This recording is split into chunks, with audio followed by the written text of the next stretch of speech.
কোনো ব্যক্তির ব্যক্তিত্ব কিভাবে তৈরি হয়?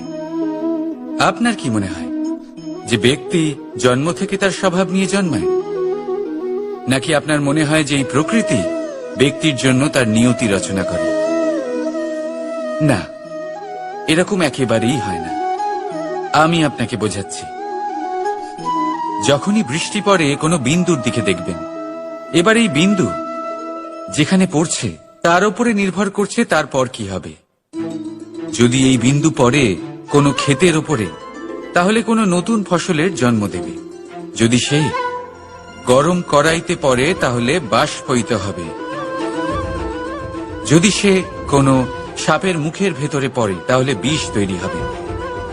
ঝিনুকের ভেতরে পড়লে মুক্ত তৈরি হবে। যদি কোনো পাতার ওপরে পড়ে, তাহলে শিশির তৈরি হবে।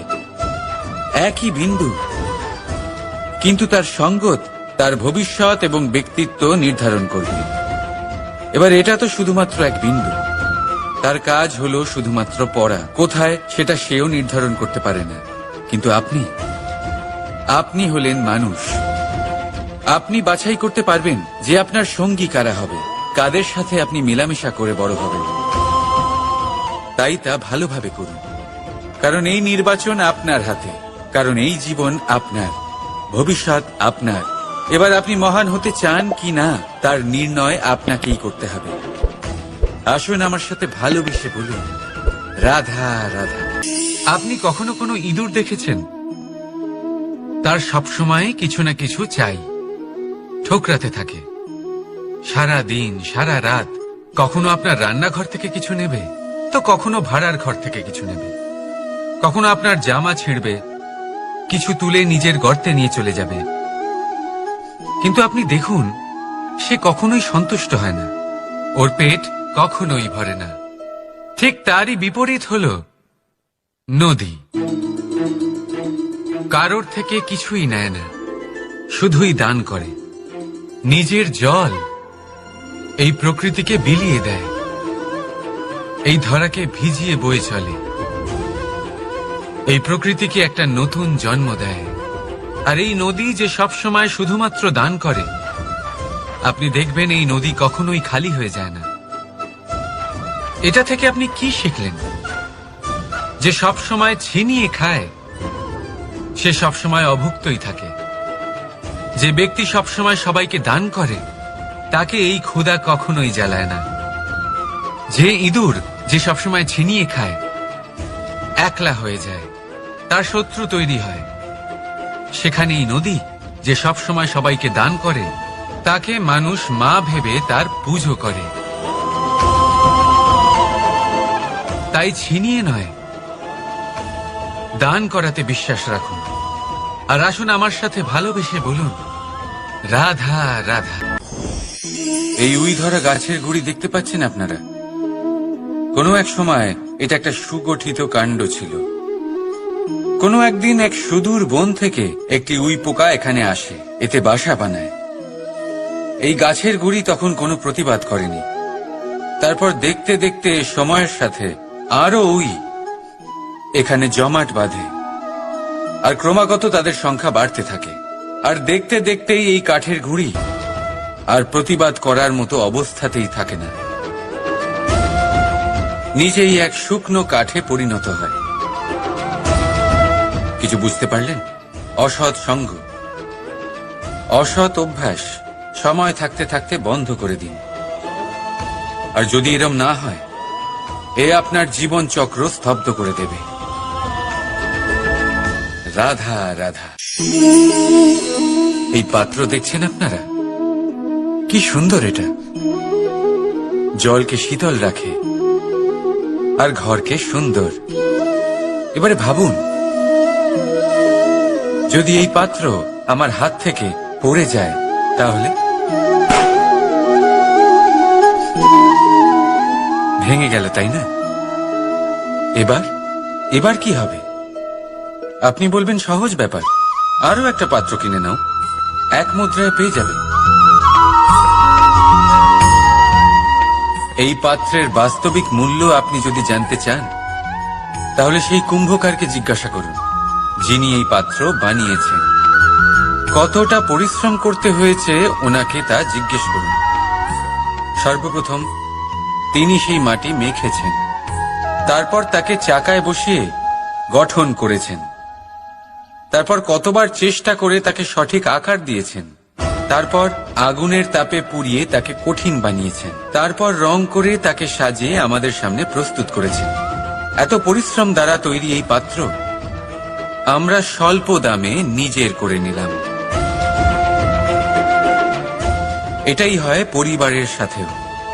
অনেক সময় মানুষ আবেগের বশে, স্বার্থের কারণে এই পরিবারকে ভেঙে ফেলে। কখনো ভেবেছেন সেই মাতা পিতার বিষয় যারা সেই পরিবারকে গড়ে তুলেছেন, তাকে আগলে রেখেছেন, পালন পোষণ করেছেন? কখনো ভেবেছেন সেই বিষয়ে? ভবিষ্যতে যদি কখনো এরকম কোনো চিন্তাধারা মাথায় আসে, এমন কোনো ভাবনা আসে যার কারণে আপনি পরিবারকে ভাঙতে চলেছেন, নিজেকে আটকে নিন। নিজেকে মনে করান সেই মাতা পিতার বিষয়ে, ওনাদের পরিশ্রমের বিষয়, ওনাদের ধৈর্যের বিষয়, তাদের প্রেমের বিষয়। আপনার আশা, আবেগ, আপনার স্বার্থসিদ্ধি, এই সব কিছু তার সামনে খুবই ছোট মনে হবে। রাধা রাধা। বর্ষা ঋতু শুরু হলেই পাখিদের মধ্যে চাঞ্চল্য বেড়ে যায়। আর সেটা হবে নাই বা কেন? বাসা ভেঙে যায়, বৃক্ষ ভেঙে পড়ে, প্রত্যেক পাখি তার থাকার জন্য একটা নতুন জায়গার, একটা ছায়ার, একটা ছাদের খোঁজে থাকে। শুধু একটা পাখি এসব কিছুই করে না, না তো তার এসব সমস্যা নিয়ে কোনো চিন্তা থাকে, না কোনো দরকার পড়ে। আর সেই পাখি হলো বাজ। সেই সব সমস্ত ছোটখাটো সমস্যার থেকে অনেক দূরে ওপরে উড়ে বেড়ায়, মেঘের থেকেও অনেক উঁচুতে। তাই এই সব ছোটখাটো সমস্যা যা আপনার জীবনে এসে থাকে, এই সব নিজের চারপাশকে ঘিরতে দেবেন না। নিজের চিন্তা ভাবনাকে অনেক উঁচুতে রাখুন। আপনার সমস্ত সমস্যা নিজে থেকেই নিচে চলে আসবে। রাধা রাধা।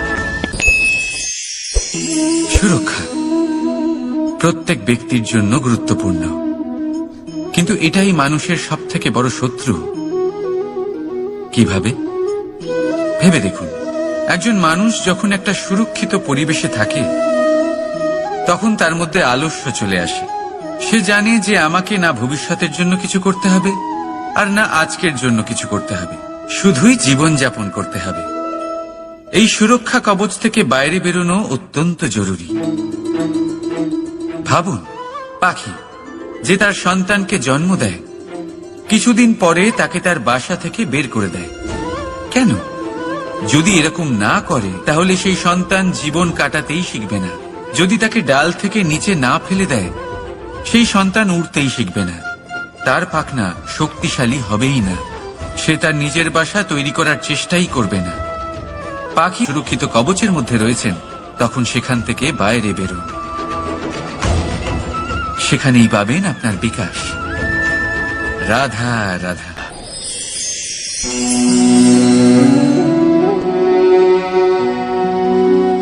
করে দিলাম শেষ। সংসার সর্বদা কৃষ্ণকে এই কথা শোনাবে যে কৃষ্ণ নিজেই নিজের মামার হত্যা করেছে।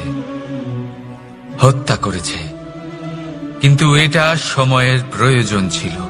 আর এই কিন্তু হত্যা নয়, বধ ছিল। আর ব্যক্তি নিজের বধ নিজেই ডেকে আনে।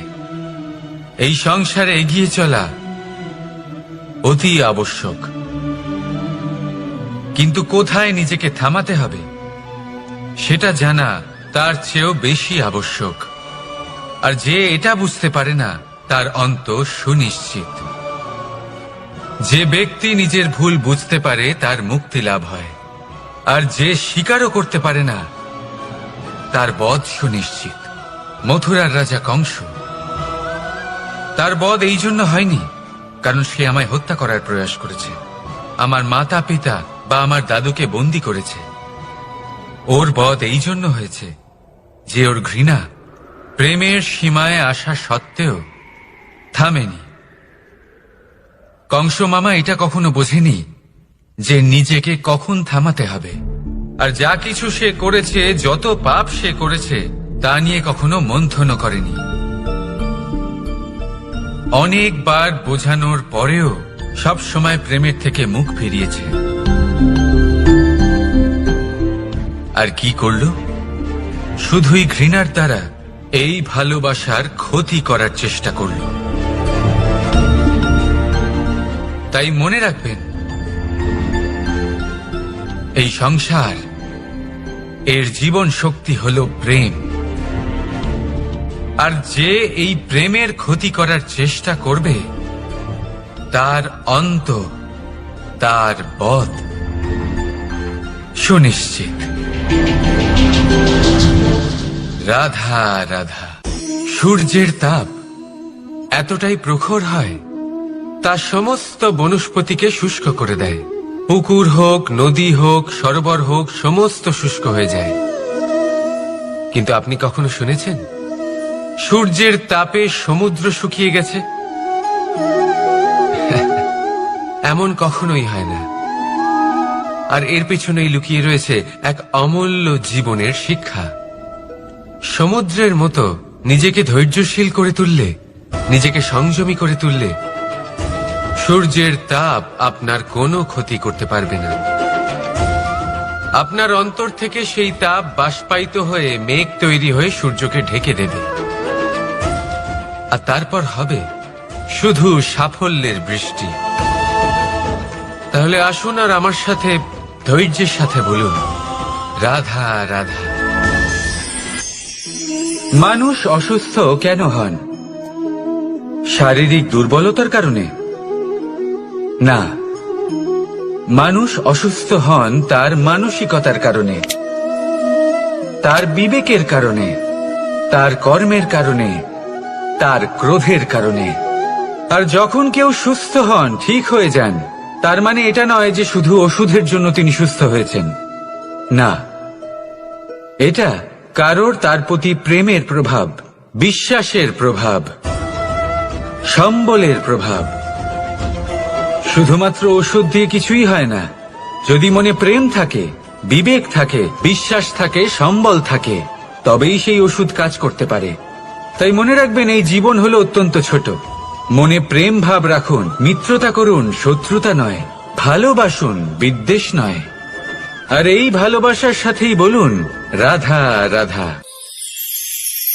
মানুষ জীবনে সব সময় চিন্তা করে, ভাবতে থাকে যে তার জীবনে কতই না সমস্যা।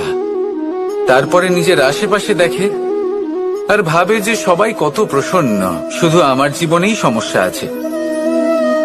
কিন্তু বিষয়টা তা নয়। শুধু প্রত্যেক ব্যক্তিরই নয়, প্রত্যেক প্রাণীরও জীবনে সমস্যা আছে।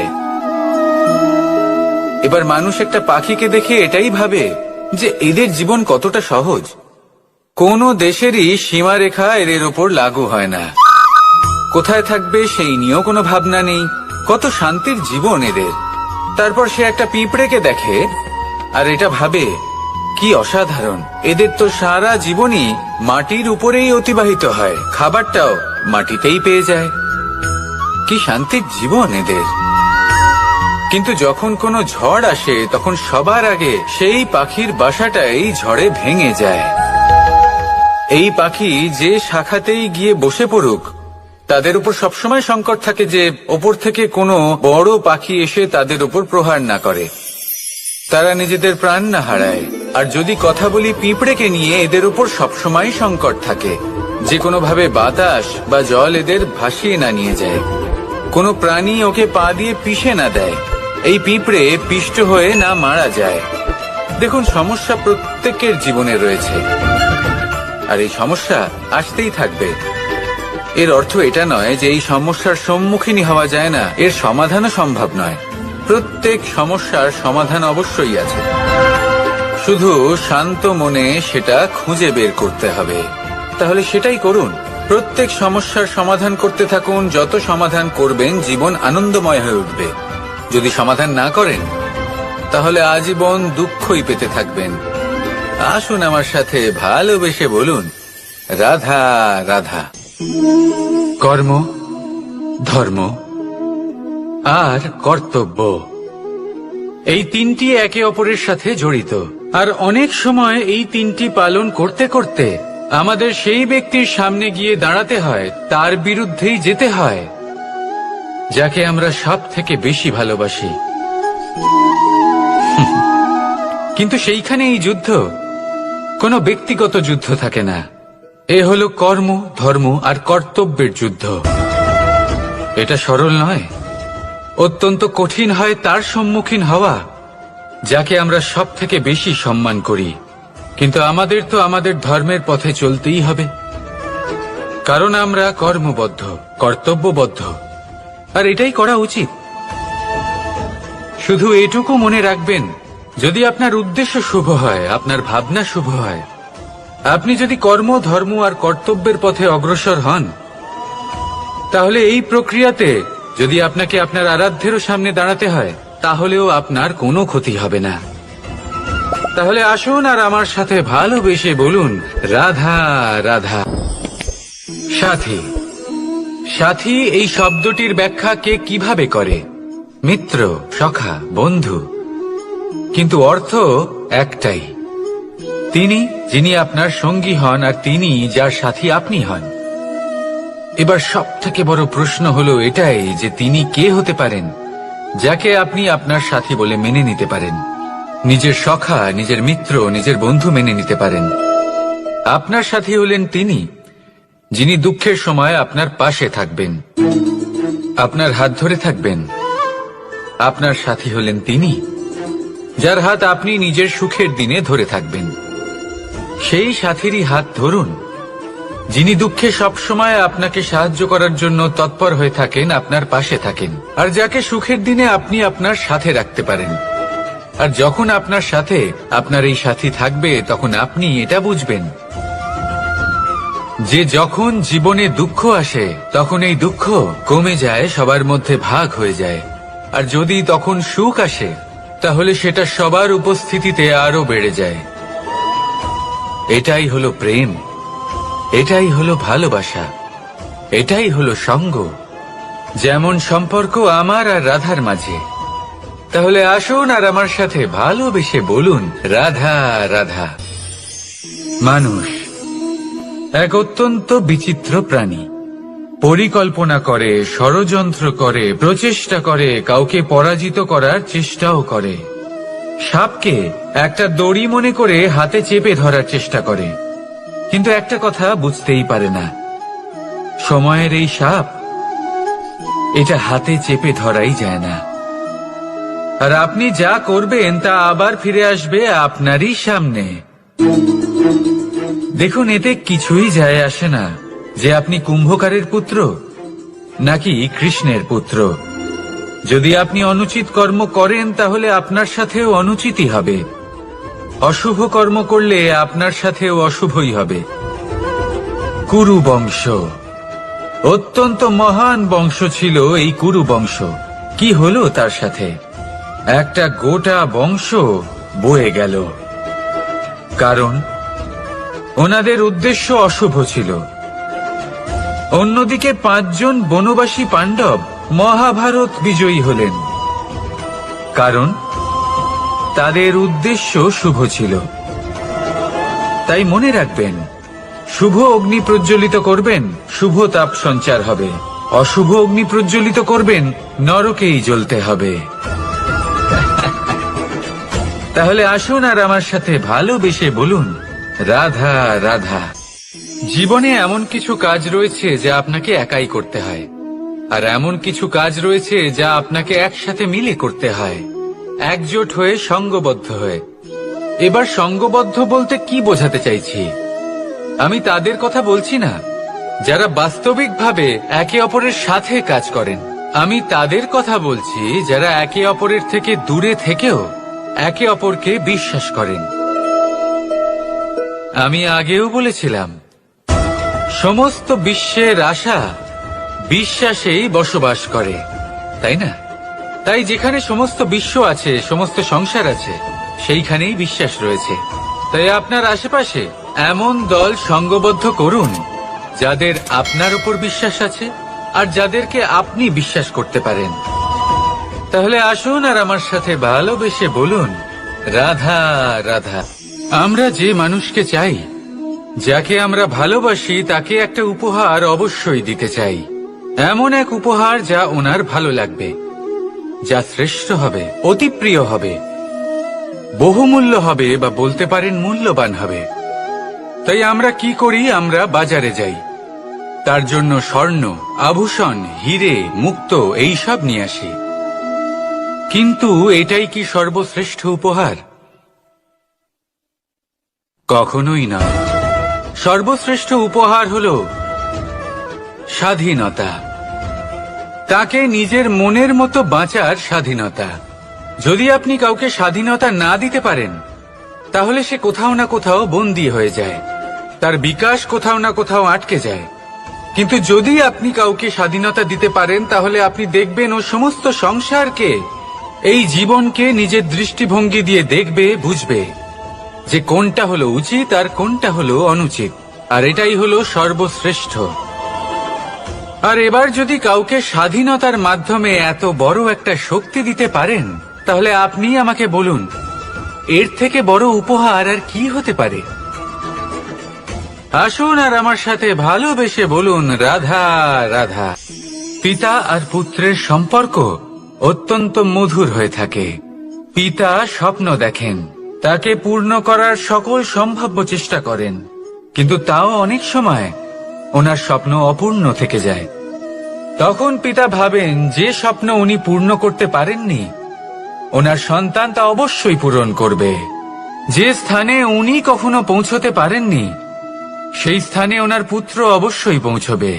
পিতা নিজের সন্তানের ভবিষ্যৎ নিয়ে সেই স্বপ্ন দেখেন, আর যখন সেই সন্তান সামনে এগোতে থাকে, তখন তার দুঃখ হয় না, বরং গর্ব হয়। ওনার ভালো লাগে এটা দেখে যে ওনার সন্তান অনেক উন্নতি করছে। কিন্তু যখন সন্তান নিজের অভিভাবকের শক্তি দেখে, তার যশ দেখে হিংসা করতে থাকে, সমস্যা সেইখানেই শুরু হয়। সেই জন্য সকল সন্তানকে এটা মনে রাখতে হবে, দেখুন, পুত্র হবার সুবাদে, এক সন্তান হবার সুবাদে, এটা হলো আপনার অধিকার যে আপনি আপনার পিতার থেকে বেশি উন্নতি করবেন। আপনার পিতাও এটাই চান, কিন্তু সুস্থভাবে এটা করুন। একটা রেখা টেনে নিন, যাতে আপনি তাতে এগোতে পারেন, আর আপনার পিতার তাতে গর্ববোধ হয়, আর সেই বিষয়ে দুঃখ না হয় যে আমার সন্তান আমাকেই ছোট করার চেষ্টা করছে। ইতিহাস সাক্ষী রয়েছে, যে মানুষ অন্য কাউকে ছোট করার চেষ্টা করেছেন, সেই মানুষই ছোট হয়ে গেছেন। আর আমার মনে হয় না আপনি এটা চান, কারণ কোনো একদিন আপনিও কারোর পিতা হবেন। আসুন আমার সাথে ভালোবেসে বলুন, রাধা রাধা।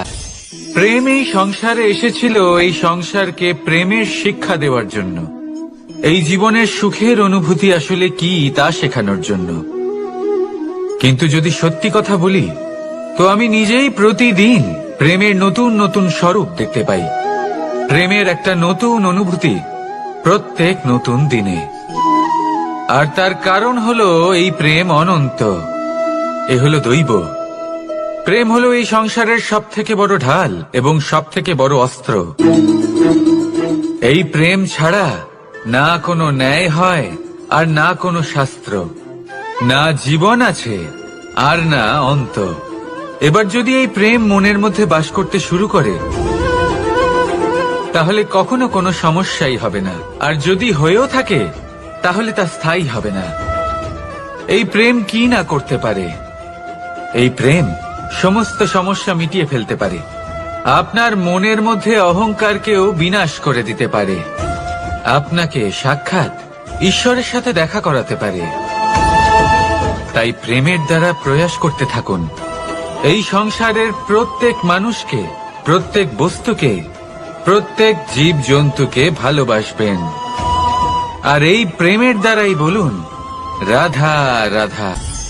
আজ আমি আপনাকে এমন এক গল্প শোনাবো যা আমার নন্দ বাবা আমাকে শুনিয়েছিলেন যখন আমি ছোট ছিলাম। কাহিনী একজন সাধু আর একজন বিছের। একবার এক সাধু নদীর পাড়ে স্নান করছিলেন। উনি দেখলেন যে জলের প্রবাহে একটা বিছে ভেসে যাচ্ছে। তার প্রাণ বাঁচানোর জন্য উনি তাকে তুলে নদীর পাড়ে রাখার চেষ্টা করলেন, কিন্তু যেই সেই বিছেকে উনি হাতে তুললেন, সেই বিছে ওনাকে কামড়ে দিল। সাধু আবার চেষ্টা করলেন, সেই বিছেকে হাতে নেওয়াতে সে আবার তাকে কামড়ে দিল। আরো একবার চেষ্টা করাতে ওনার শিষ্য ওনাকে জিজ্ঞেস করল, আপনি কি করছেন গুরুদেব? এসব কি হচ্ছে? আপনি তারই প্রাণ বাঁচানোর চেষ্টা করছেন যে আপনাকে কামড়ে দিচ্ছে। গুরুদেব উত্তর দিলেন যে ও বিছে হয়েই নিজের কর্ম করছে, নিজের প্রবৃত্তি, নিজের ব্যবহার বদলাচ্ছে না। তাহলে আমি সাধু হয়ে তা কেন বদলাবো? এর তাৎপর্য হলো সরল, যে সংসারে কিছু মানুষ আছেন যারা হয়তো খারাপ, দুষ্ট প্রকৃতির, আর হয়তো তারা কখনোই বদলাবেন না, কখনোই কোনো পরিবর্তন আসবে না। কিন্তু তার মানে এই নয় যে আমরা আমাদের কর্ম করা ছেড়ে দিই, আমরা আমাদের প্রচেষ্টা ছেড়ে দেব। আগে না, আমাদের তো করতেই হবে, কারণ ইতিহাস সাক্ষী আছে যে এই চেষ্টা এই সংসারের ধারাকেও বদলে দিতে পারে। তাহলে আপনিও আসুন আর আমার সাথে ভালোবেসে বলুন, রাধা রাধা।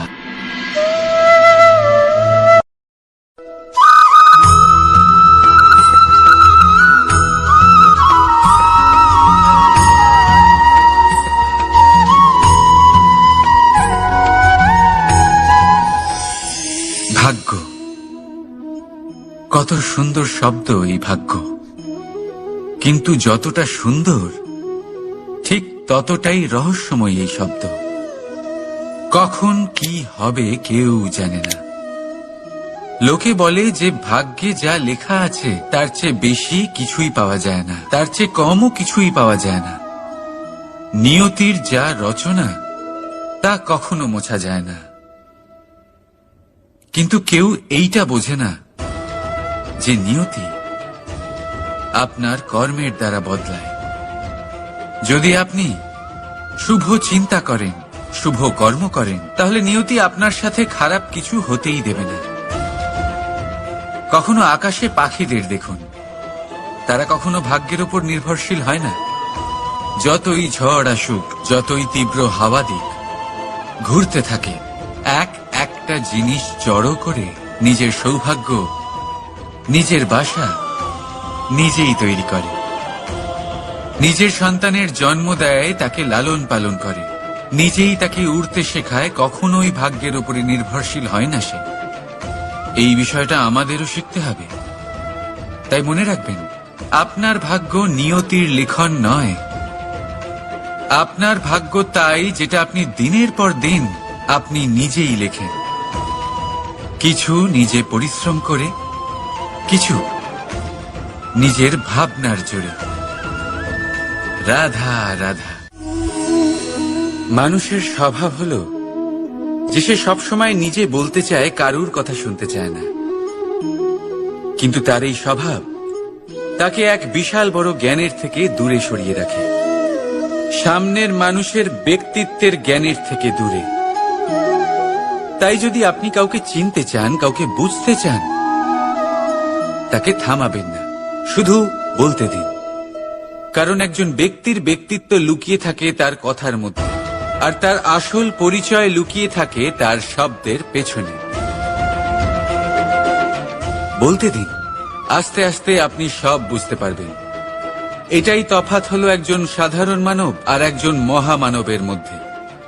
এক যে কাউকে বলতে দেয় না, আর এক যে সবার কথা শুনে। তাহলে সিদ্ধান্ত আপনার, আপনি কি সাধারণ হতে চান না অসাধারণ? কারণ এই ভবিষ্যৎ আপনার। রাধা রাধা।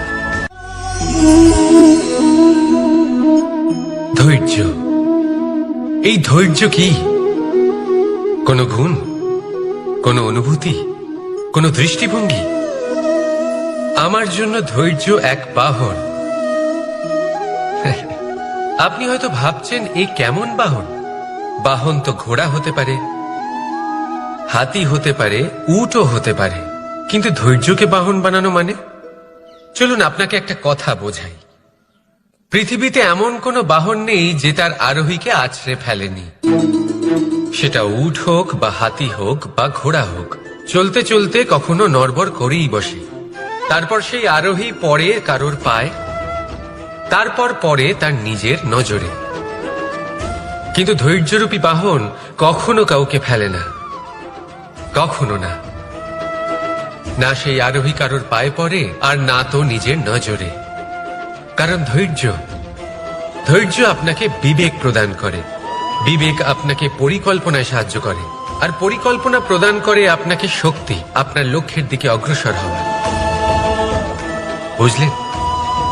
ধৈর্যকে সঙ্গে রাখুন, নিজেকে আরো ধৈর্যশীল করে তুলুন।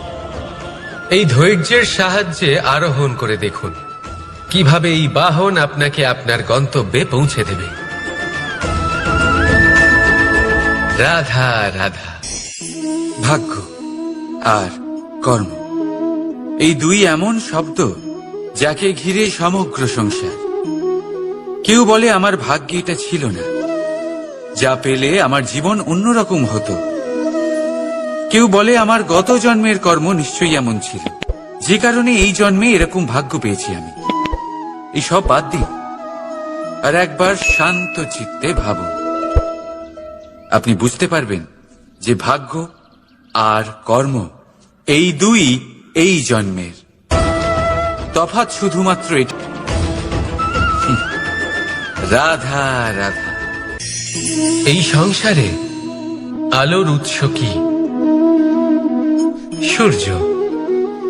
এই সংসারে মিষ্টি জলের উৎস কি? নদী। এই সংসারে উচ্চতার প্রতীক কি হয়? হিমালয় পর্বত।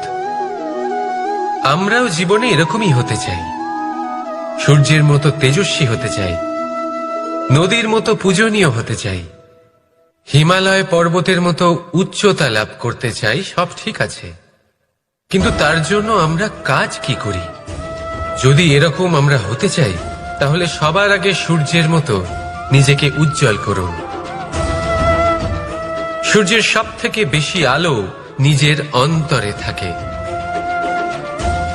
নদীর মতো নিজের পথ নিজেই তৈরি করুন। পাথরের সাথে ধাক্কা খাওয়ার পরেও থেমে না যাওয়া শিখুন।